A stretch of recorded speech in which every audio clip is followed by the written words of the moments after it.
अमरावती जिल्ह्यातील प्रत्येक तालुक्यासह बडनेरा आणि अमरावती शहरात वरली मटका, चेगल, गुटखा, एमडी ड्रग्ज आणि इतर अवैध धंदे खुलेआम सुरू असल्याने नागरिकांमध्ये तीव्र संताप व्यक्त होत आहे.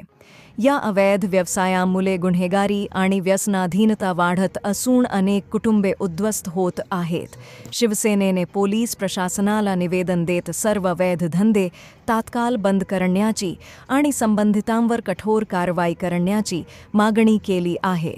कारवाई न झाल्यास कायदा सुव्यवस्थेचा प्रश्न निर्माण होऊ शकतो, असा इशाराही देण्यात आला आहे. बडनेरा शहरातील आणि अमरावती तालुक्यातील संपूर्ण ग्रामीण भागात सर्रास 2 नंबरचे धंदे, त्याच्यात वरली असन, मटका असन, गुटखा असन, ड्रग्स असन, पब असल, अशा अनेक बाबी ह्या 2 नंबरच्या नावानं चालवली आहे.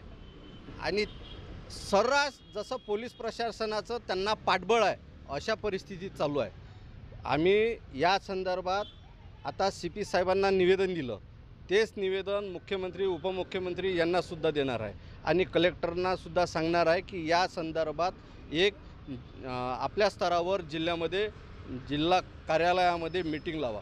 कारण या 2 नंबरच्या धंद्याच्या आळमधून अनेक असे कार्यक्रम होऊन राहिले की जेणेकरून 15-16 वर्षाचे पोरं त्या मर्डरच्या बेडक्यात अटकून राहिले.